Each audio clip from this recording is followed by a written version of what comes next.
semana ha aparecido en TikTok, o ha reaparecido, mejor dicho, Vladimir Cerrón, que ha respondido una cantidad de preguntas en una transmisión vía redes sociales. Está, bueno, prófugo el señor, en la clandestinidad, pesa sobre él una orden de captura, por supuesto, por un tema ventilado judicialmente ampliamente, y ya ha respondido una serie de cosas. Quiero presentar el video saludando a nuestro primer invitado. El doctor Víctor Andrés García Belaúnde está con nosotros, ex congresista de la República. Doctor, ¿cómo está? Buenos días. Buenos días, ¿Qué tal? un placer estar acá, señor Muy bien, Jajayo. Dios le bendiga. ¿Le parece si vemos qué cosa es lo que ha hecho su A ver. tío, tu tío Vlad y Vitocha? Para ver. Está con todos los bríos y con todos los fuegos. Adelante, por favor. No, nosotros no hemos traído Puede los ponerse los caviares, audífonos. ¿ah? Por lo menos yo no los he llevado a los caviares. Castillo accedió a los caviares por gestión de Aníbal Torres.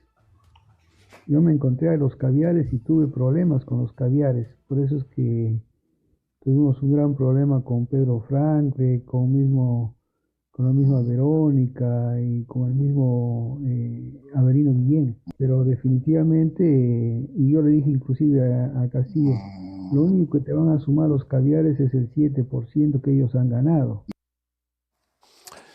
Alguien estaba roncando en ese vivo. Bueno, en fin. Doctor García Belaúnde, ¿cómo está usted? Primero, gracias por venir. ¿Qué le pareció la reaparición de Vladimir Cerrón en redes sociales el fin de semana? Bueno, significa que está muy tranquilo donde está, ¿no? Que nadie lo busca, Sí. nadie lo persigue, nadie lo reclama.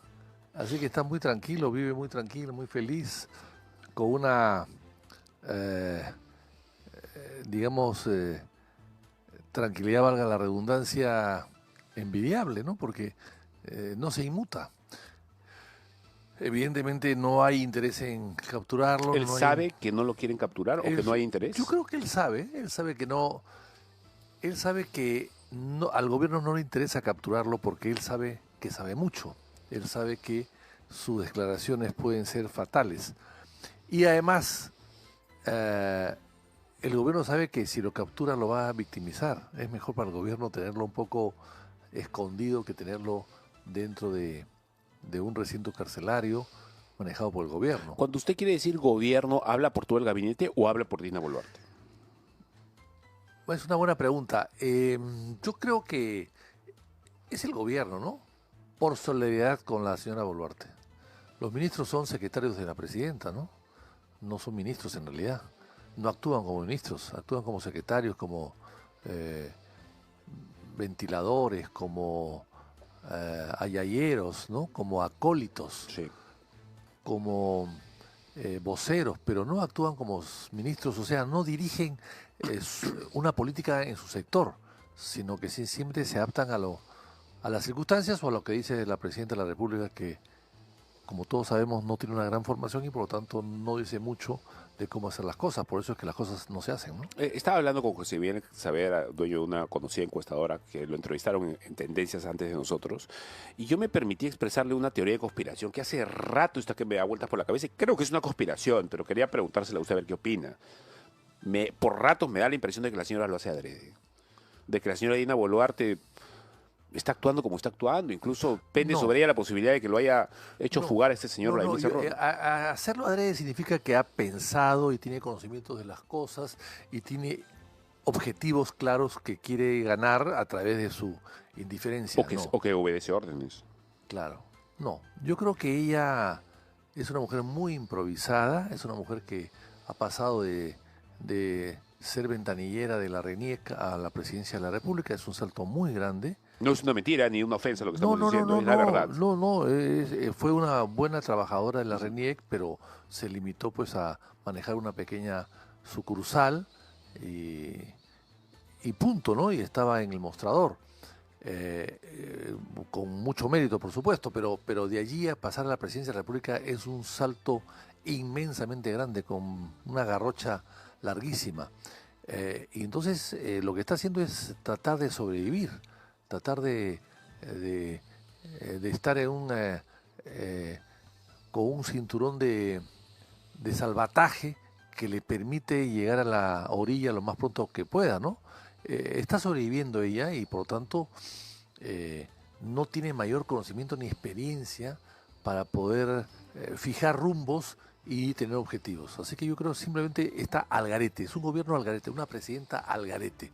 ¿Y ella, cómo la ve usted en relación a Vladimir Cerrón? ¿Cree usted que realmente está rota la relación o es un maquillaje nada más? Yo creo que está dañada, rota, sí, probablemente, pero muy dañada, porque ella llegó sin merecerlo y el que lo merecía no ha llegado. Así de simple. El que lo merecía o lo quería o se sentía dueño de todo, el artífice de todo, está en la clandestinidad y la que se puso allí para cubrir un vacío, para, en fin, para ver qué pasaba, para no dejar en blanco una vicepresidencia y porque cubrir además una cuota, ¿no? La cuota que le correspondía, ha llegado. Y eso le debe preocupar muchísimo a Cerrón. Él la puso ahí como un florero decorativo y resulta que resultó la ganadora y la presidenta de la República de pura chiripa. O sea, ni siquiera la tinca le hubiese dado tanto poder. Entonces yo creo que lo que pasa con Cerrón es eso, ¿no? Se siente frustrado, muy frustrado, porque él hizo todo y se quedó con nada. Y la que no hizo nada se quedó con todo. La siguiente intervención que vamos a poner a Vladimir Cerrón, que ha reaparecido en TikTok el fin de semana, ha respondido una serie de preguntas. Bueno, seguramente a gente que quiere, él ha decidido que le hagan las preguntas. No sé si ha decidido que alguien incómodamente a él se las haga. En fin, es sobre el caviarismo, doctor. Primero, antes de presentarle el video, ¿usted tiene alguna opinión sobre ese término caviar que tanto se usa ahora último? Sí, yo creo que el caviarismo, ese es un origen francés. Gauche cablear, ¿no? La derecha caviar se decía, creo que inclusive fue en época de Mitterrand, ¿no? Que se decía eso en Francia. Y viene de un origen italiano, que tenía otra denominación, pero una cosa parecida, ¿no? Entonces, acá somos copiones siempre y adaptamos costumbres o frases de fuera como si fuesen propias nativas y no son nativas, ¿no? Y claro, se dijo eso ¿para qué? Para tratar de demostrar que la incoherencia de ciertas personas que creían mucho en la pobreza pero que vivían como ricos, ¿no? Comiendo caviar. Exactamente, comiendo caviar, ¿no? Que no le gustaba la cojinova, digamos, ¿no? O la lisa, ¿no? Ni la lorna ni el bonito, Así, menos. así, y el bonito menos todavía, ¿no? Entonces, fue graficado en ese sentido, que tú vives en Miraflores, pero piensas, o crees, o dices, o aparentas hacer que eres del pueblo, del bajo pueblo y que sufres por la pobreza cuando tú gozas de la riqueza, ¿no? Un poco demostrar esa incoherencia de ciertos personajes. Pero hoy día es una frase que se ha extendido y generalizado, me parece que de manera burlona y ofensiva para algunos sectores que no tienen por qué serlo, ¿no? Bueno, parece que un poco de eso tiene Vladimir Cerrón a la hora de opinar sobre el tema. Escuchemos lo que ha dicho sobre la caviarada. Él dice que los caviares son derecha con rostro de pueblo. Adelante. El caviarismo, como ya lo hemos mencionado, en resumen es la socialdemocracia. La socialdemocracia simplemente es la derecha con un rostro humano, con un rostro de pueblo, como un rostro de revolución. Pero la socialdemocracia solamente de cara tiene eso. En el fondo trabaja por sostener el sistema. El ejemplo más claro es en el Perú, por ejemplo, el retiro de la firma de Alberto Fujimori de la Constitución, donde al tener mayoría parlamentaria votaron y quitaron la firma de Fujimori de la Constitución. Y para el pueblo ese acto ha sido revolucionario y para nosotros más bien ese ha sido un acto reaccionario, en el sentido de que le estaban quitando la autoría al que hizo esa constitución nefasta, neoliberal. A ver, ha hablado de varias cosas el señor Cerrón. Primero, que los caviares son de derecha con rostro de pueblo. Luego ha hablado sobre el tema de la Constitución, se ha ido hasta allá. Primero, hablemos sobre el tema la idea de si son derecha con rostro de pueblo. Bueno, ese es el tema, ¿no? Ese es el tema. ¿Qué son? Yo creo que se está usando demasiado el término para cualquier cosa. derecha, izquierda, centro. Y lógicamente la izquierda, la izquierda de Cerrón, digamos, quiere diferenciarse de otra izquierda y ah, la ridiculiza con el término de caviar. Eso es lo que yo creo, ¿no? Ahora, ¿quiénes son? Bueno, caviar puede ser, bajo ese término que hoy día se ha generalizado, cualquiera puede ser caviar. Así que yo creo que se ha desnaturalizado y se usa un poco para herir o ofender a ciertos sectores dentro de la propia izquierda, además. Pero usted los identifica como de izquierda o está de acuerdo con que son de derecha con rostro de pueblo. El origen es de identificar a los caviares de izquierda, la gente de izquierda que vive como de derecha o que actúa como derecha o tiene costumbres de derecha o frivolas o pitucas, ¿no? Eso es un poco lo que se dijo en su momento, se ha generalizado ahora y yo creo que pues sí, siguen siendo gente de izquierda, pero me parece que no todos los de izquierda pueden ser caviares, ¿no? Y no todos pero sí todos los caviares deberían ser de izquierda o no.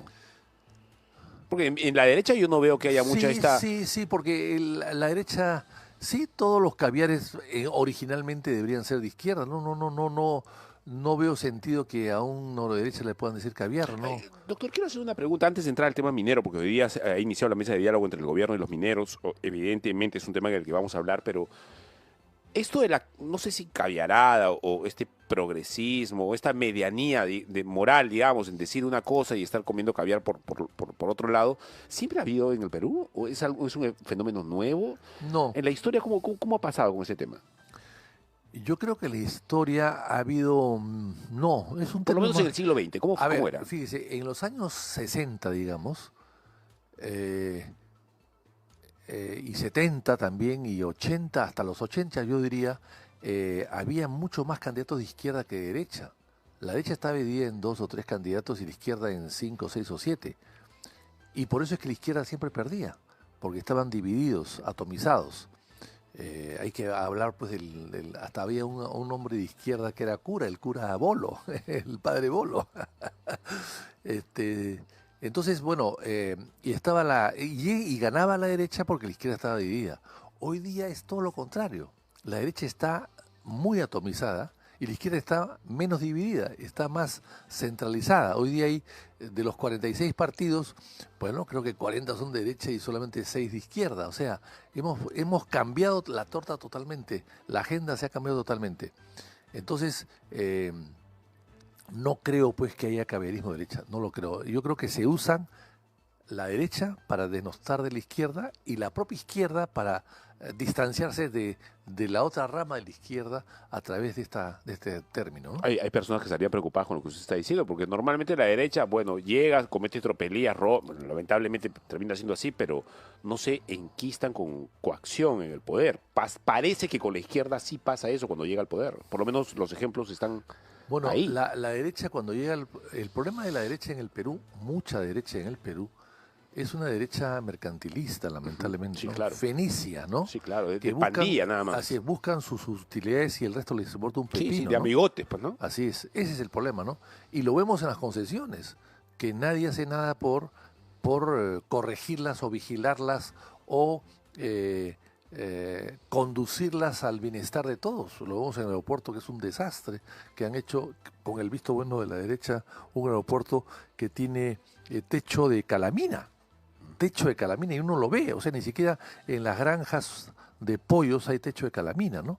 Entonces, y lo vemos lo vemos en las concesiones, cómo se han entregado alegremente las concesiones, el tema de las concesiones de Lima, la ruta de Lima y la línea de Bahía, sobre todo la ruta de Lima, es una cosa vergonzosa, aparte de la coima, imaginemos que no ha habido coima, pero aparte de la coima, vemos cómo es posible que se entregue una autopista que ellos no han construido, que Rutas de Lima no construyó, sino que se le entregan para que haga obras periféricas determinadas, y a cambio se le da 30 años con un 4% de ingresos solamente para la municipalidad. Un flujo maravilloso. 4%, es decir, claro. uno va a un restaurante y al mozo le da más de 4% de propina. O sea, una propina le han dado, y eso lo hace la izquierda, y también algo de Castañeda, que fue un poco el que puso las bases de esto, ¿no?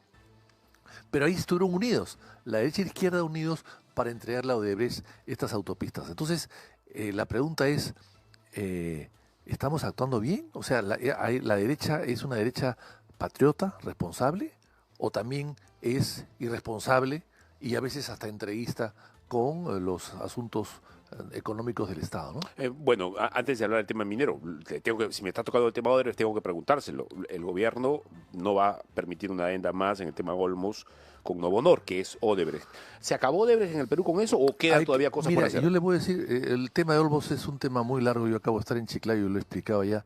Es un tema muy largo y podríamos dedicarnos acá varias horas. Pero en resumen, Doctor, pero yo no estoy con Pitocho todos los días, dele nomás. En resumen, Belaúnde construyó Tinajones en su primer gobierno y lo maneja el gobierno en perfecto estado. Con el peot. Así es. Y es el doble de extensión agrícola que Olmos. Belaúnde construyó en su segundo gobierno Gallito Ciego. Lo inauguró García porque le faltó 10% para terminar la represa. Y lo maneja también el gobierno en perfecto estado, sin combataciones y sin nada. Perdón, paréntesis. ¿Lo hizo con una empresa? ¿Cómo lo hizo Belaúnde? Bueno, esa es una historia más larga. Belaúnde puso la primera piedra del año 80, pero le pidió a Morales Bermúdez, antes que se vaya, que convoque una licitación. Él lo hizo la licitación en 60 días, Morales Bermúdez, antes de irse, y lo ganó una empresa alemana y lo construyó con plata del Estado. El Estado financió todo y el Estado las mantiene. Ahora, Olmos se ha construido no con 85 metros de altura la represa, sino con 42. Es un problemón, por eso que se ha llenado de lodo. Pues. Gallito Ciego tiene 105 metros de altura. Repito, Gallito Ciego, la represa tiene 105 metros de altura. Olmos tiene 42. La rebajó Odebrecht y la hizo Toledo con Kuczynski, con Yedu de Simón, con Humberto Acuña en Lambayeque. Y solamente irriga 38.000 hectáreas. En Tinajones y en Gallito Ciego están más de 80.000 hectáreas irrigadas. O sea, y esto cobran el agua más cara del Perú. Y aún así quieren quedarse. ¿Sabe usted cuánto recauda Olmos, las dos empresas de Olmos, Olmos 1 y Olmos 3? Al año, $60 millones. ¿Cuánto ganan en mantener? Porque no mantienen casi, pues. Hemos visto que se está colmatada. Sí. ¿Cuánto gastan en mantenerla? 20 millones. Les queda 40. Al año. ¿Al año? Qué rico. ¿Y cuánto han invertido originalmente? ¿Qué Odebrecht. Qué conveniente. ¿Cuánto han invertido originalmente para hacer esa represa? 33 millones. O sea, en un año han recuperado todo lo que invirtieron en su momento. Entonces, que no pueden quedarse ahí. Es una empresa tramposa. Sinvergüenzas, claro. Sinvergüenza, no puede quedarse de ninguna manera, que se vayan. Y que el Estado maneje, como maneja Gallito Ciego y Tinajones, hasta que llegue un operador internacional. Lo que pasa es que ahora quieren que le den 5 años de plazo para convocar a una licitación. ¿5 años de plazo? Gallito Ciego se convocó en 90 días. Una licitación internacional. Entonces yo creo que ahí también hay una trampita, ¿no? ¿En qué cree usted que va a terminar eso? Bueno, en una licitación internacional hay que reducir los plazos y entregarles las dos. Hay 4 empresas internacionales que quieren, una de México, otra de Suiza, otra de Canadá y otra de Francia, que quieren intervenir en la licitación y participar. Bueno, ahora, ¿se puede mejorar la represa Limón? Lo que pasa ¿O ya es que no tiene la arreglo represa eso? Limón hay que elevarla de altura, lo cual es complicado, pero se puede hacer para que tenga una hidroeléctrica. A propósito, la hidroeléctrica la han ganado una empresa llamada Sindicato de Energía. Ujú. Sinercia, creo que se llama, ¿ya? Sinercia o algo así. Esta empresa del año 16 tiene la concesión para hacer la hidroeléctrica y no la hace. Porque dice que el distrito de Canaris, que es un distrito que está por ahí a la vuelta, no le ha dado licencia. Y ese distrito maneja 10 millones de presupuesto al año. O sea, es una cosa pequeñita. Y como no le dan licencia, ellos felices no hacen la hidroeléctrica. Cuidado, cuidado. Y la hidroeléctrica es para 4 millones de personas que tendrían más luz en el Perú y más barata. Y no se ha hecho. Se ha hecho Olmos 1 y Olmos 3. Falta Olmos 2, que es la hidroeléctrica. Entonces, hay muchas cosas que hacer, pero hay demasiados intereses que defender. A ver, en medio de todo esto, por el norte tenemos ese inconveniente y por el sur hemos tenido una semana atroz para mucha gente, no solamente por los varados y por las incomodidades, sino por el conflicto social que parece que está todavía burbujeando ahí, la olla está muy caliente. Hoy inicia la mesa de diálogo entre el gobierno y mineros. Es una mesa de diálogo, por supuesto, que se va a instalar en Lima y busca lo que supuestamente debería ser, doctor, una salida negociada, ¿no?, a este conflicto por la ley MAPE y por los cantidades de bloqueos. Hay N cantidad de representantes del aparato del Estado, incluso Defensoría del Pueblo, incluso representantes del Estado, y esto en medio de una última intervención de la presidenta Dina Boluarte, que ha dicho que, bueno, los grupos de minería ilegal, y lo ha subrayado, tendrían relación con las muertes ocurridas durante las protestas anteriores. Bueno, es que las protestas han sido tremendamente malas, trágicas, salvajes, en fin, condenables, por supuesto, que tienen que ver, sí, no me cabe la menor duda, pero la minería es muy grande, la minería ilegal en Perú es muy grande. El Perú es un país minero, más que agrícola. El Perú es un país minero desde la época de los El incas. PCM creo que ha dicho todo lo contrario, ¿no? ¿Ah? Hay un ministro, creo que ha sido el PCM, que ha dicho, nosotros somos sobre todo un país Falso. biodiverso. Es un ministro ignorante, como todos muchos ministros de este gobierno. El país es un país minero. Desde Atahualpa, Y antes. que entregó... Desde Caral, probablemente. Así es, que entregó... ¿Usted sabe cuánto significó el rescate de Atahualpa? Sí, estoy haciendo un video para mi canal de YouTube sobre eso. Ya. En un día, al cambio de hoy, el conscripto, su último soldado, se llevó $5 millones a su casa. No. Y Bizarro se llevó cerca de $174 millones en una tarde. Bueno, el cuarto de rescate de Atahualpa, el de oro, porque había 2 de plata y 1 de oro, eran 6 toneladas. Oh. Hasta donde llevaba su mano. Si hubiese tenido una mano más alta o un tamaño más alto, de repente eran 7 toneladas, pero se llevó 6. Hoy día salen 40 ilegalmente al año. Y salen cerca de $12.000 millones al año por la frontera de oro que no paga impuesto. Doctor. Entonces, el Perú es un país minero. Y basta revisar la historia del Perú. Toda la fruta y la comida, en la época hace 200 años, llegaba en barcos de Chile, del Valle Grande de Chile. Porque no había cómo llegar a la sierra y a la selva. Y el barco y el llegaba desierto no estaba irrigado. Así es, llegaba exactamente. Llegaba el barco de Chile, del Valle Grande, con toda la comida y los alimentos y las frutas, y se iba lleno de minerales. Vamos a ir a una pequeña pausa y luego quiero Le hablar discutamos pues con estos señores exactamente de que ese son tan autoridad, pero la autoridad no le da conocimiento. ¿Ah? Vamos a una pequeña pausa y luego hablemos del tema porque eso es sumamente importante. Adelante. Estamos con Víctor Andrés García Belaúnde, excongresista de la República. Doctor García Belaúnde, explíquenos, ¿cuál es el problema de fondo en el intríngulis entre gobierno y mineros? ¿Y cómo se soluciona si se puede? Lo que pasa en el Perú, el 70% del país es informal. Por lo tanto, la minería, el 70% probablemente, o más o menos, no lo sé, es informal. El Perú es un país informal. 70% o más es informal. Informal en todas partes, en todos los negocios, en todos los aspectos. La minería no tiene por qué ser la excepción. Es lamentablemente informal. Pero claro, en el tema de la minería, como es tanto dinero de por medio, entonces hay pues crímenes, bandas organizadas, hay explotación de personas, etcétera, etcétera. Entonces es un tema mucho más complejo. Y el Estado está ausente, el Estado está sobre el Estado en Lima. Pero falta el Estado en Patás, por ejemplo, ¿no? A ver, y en esta situación que usted me está diciendo, evidentemente, algo como la minería tan grande, incluso dicen que ya es un negocio más rentable incluso que el propio narcotráfico, hay obviamente delincuencia, asesinatos, pero también producen aspiraciones de la gente. Por supuesto que sí. La gente quiere salir adelante, no haciéndole daño a nadie.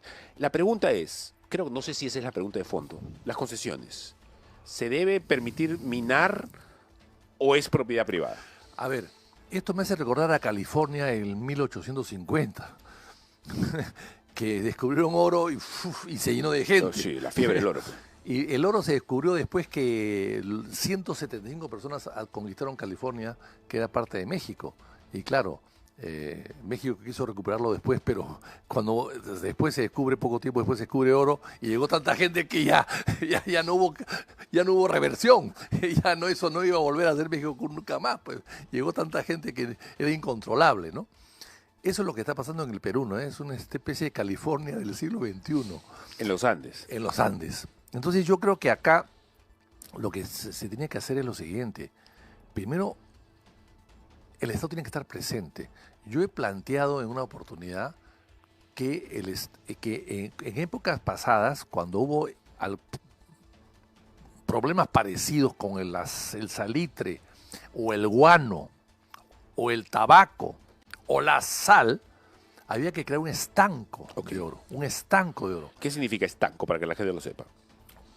El Estado tiene que comercializar exclusivamente. La prerrogativa única del Así Estado. es. El Estado compra el oro. El Estado compra el oro y lo exporta por supuesto que reparte lo que haya que repartir. Pero ahí no se produce el problema de que el Estado puede poner el precio o puede manejar el precio, digamos. El precio no lo maneja el Estado, no lo puede manejar porque es un precio internacional. Pero ¿cómo no va a haber mucha gente en el oro informal si hace 20 años el oro estaba en 700, 800 dólares la onza, está a 3.500? Todo el mundo se va a trabajar al oro. ¿Quién no quiere ir a trabajar con oro? Y el oro no es cocaína. Y el oro no es cocaína, exacto. Entonces lo que hay que hacer es decir, lo que no se puede hacer es entregarle el Estado, las tierras peruanas en cuyas entrañas hay recursos naturales que son del Estado, de entregarle pues a 4, 5 o 10 compañías inmensamente grandes mineras que explotan el 10% o el 5% de la concesión. Y el resto está al aire libre y los mineros pues van allí y sacan lo que pueden. O sea, tiene el Estado que organizarse mejor, crear ciertas normas y reglas e intervenir en la compra. O sea, si el Estado compra el oro a los artesanales, los obliga a formalizarse. Te compro oro, pero tú te formalizas primero. Le compro y le paga bien, por supuesto, y ese oro evita pues que haya intermediarios mafiosos, delincuenciales países, que pueden actuar de mala fe, ¿no? Doctor, pero con la idea que me parece muy interesante de esta del estanco de oro, es decir, que el Estado tenga la potestad de comprar solamente el Estado del oro, ya se están formalizando ahí, porque si tú vas a venderle, obviamente pones tu firma, tu RUC, qué sé yo. Hay gente cuando yo he dicho, no, eso no, el Estado no puede comprar oro ilegal, perdón, el Estado al comprarlo lo legaliza. Exacto, claro. Les exige ciertas condiciones para comprárselos y vas a ser el único que te lo va a comprar. Ahora, evidentemente, a las grandes empresas mineras tendrán un régimen especial porque están ellas formalizadas, pero están formalizadas y pagan impuestos. En el Perú, el oro no solamente informal es dañino por los motivos que ya conocemos, sino porque además no paga nada. Es que ese es el problema. No, o sea, la SUNAT te cae acá mañana a esta oficina. Sí, claro. Y si tú has dejado de pagar un sol en IGB, te multan y te cierran el local. Bueno, pero el oro no es así. El oro, todo el mundo comercializa oro y aquí no pasó nada. Y ahí está el dinero grande. O sea, hay 7.000, 8.000 millones de dólares que salen por las fronteras, por nuestras fronteras. Oro que se vende, que compra Europa y Estados Unidos, los países desarrollados, para sus reservas de su Banco Central de Reserva. Y el Perú no tiene reservas de oro. El Perú tiene 4% de sus reservas son de oro, 4% y el resto es dólares. Y el dólar se ha devaluado 10% con Trump, ahorita, 10% con Trump. Y los señores del BCR no creen en lo que decía JP Morgan. JP Morgan decía, el billete no es reserva, la reserva es el oro. Lo decía hace 50, 60 años. Bueno, pues la reserva es el oro. Y el Perú no tiene reserva de oro, teniendo el oro a sus pies. O sea, es un país el nuestro raro y extraño, ¿no? Es difícil. Somos peruanos y queremos ser peruanos y adoramos a nuestro país, pero a veces no entendemos las cosas que pasan.